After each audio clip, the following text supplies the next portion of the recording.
I wrote the book, The Origins of Language, but I want to talk to you guys about the Tower of Babel. Genesis 11. Let's read it together, okay? The whole earth was of one language and of one speech. Genesis 11 is a scripture that I'm going to break down.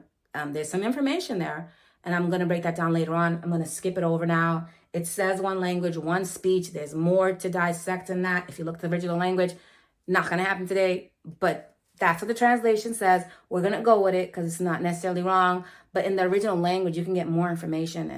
And so that's why I say I have more to give you on that. So we're going to just have to put a pin on it. I'll be right back. So basically, Yahweh noticed the problem that the whole earth was one language. The whole earth was the sons of Noah. They were Noahic people. This was after the flood and Noah's sons repopulated the earth. They became 3 separate nations. They were all one people, speaking one language. It's verse 2. And it came to pass as they journeyed from the east that they found a plain in the land of Shinar, and they dwelt there. Maybe I could read it this way.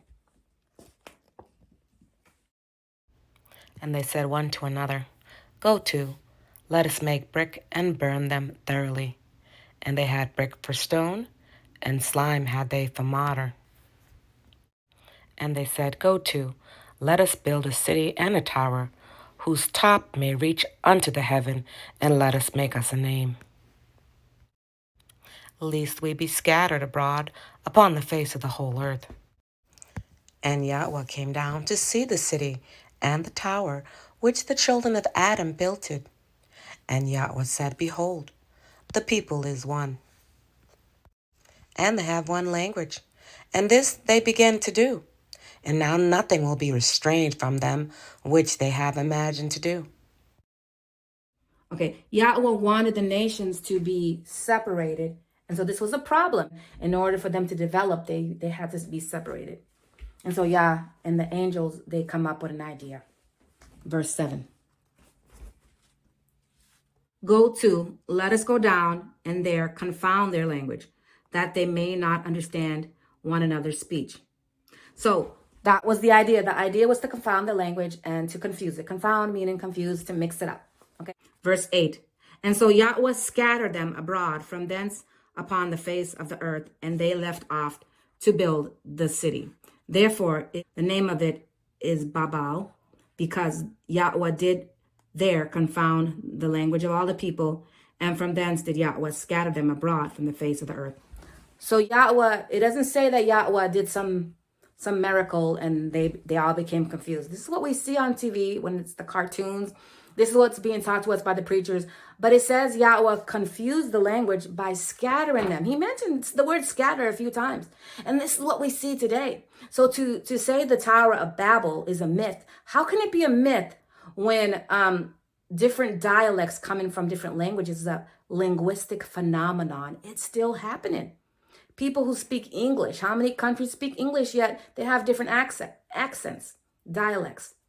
In America alone, there's the country accent, there's the New York accent, the Bostonian accent, the California way of talking.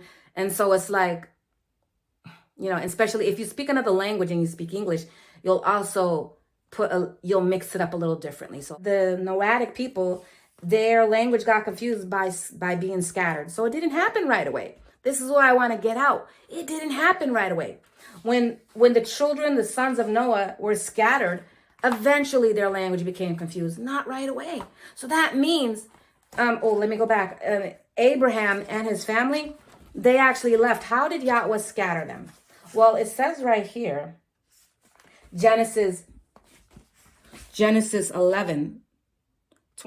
Now, if you go to Genesis chapter 11, verse 27 to 31, you'll see the history on how Abraham and his family went to the land of Canaan.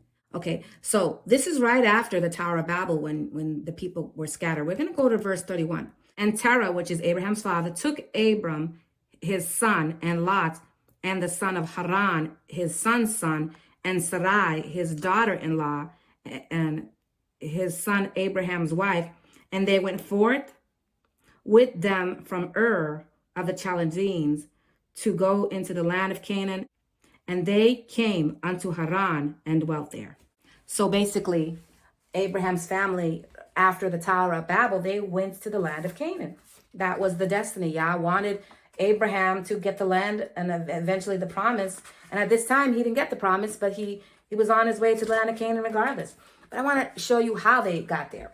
How did Yahweh scatter the people? Well, we can go to Genesis chapter 12.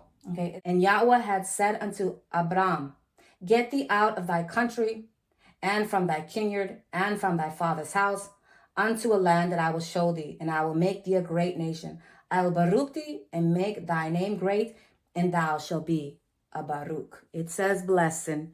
It's better to say barak or baruch, because the word blessing means to be less. Verse 3, and I will baruch them that baruch thee, and curse him that curseth thee. And in thee shall all the families of the earth be baruched. Genesis chapter 12 says that there was a famine in the land, and that's how Yahweh persuaded the people to be scattered. Genesis 12 verse 10, and there was a famine in the land, and Abram went down into Egypt to sojourn there, for the famine was grievous in the land. And it came to pass, when they were come near to enter into Egypt, he said unto Sarai his wife, behold, I know that thou art a fair woman to look upon. Sarah. He goes to the Pharaoh and basically, says that Sarah is his sister, which is the truth, but it's deception because she was also his wife. At the time, it wasn't illegal. It wasn't a law. We don't have to worry about that right now. But Abraham and the Pharaoh spoke the same language. You don't hear anything about them having a translation issue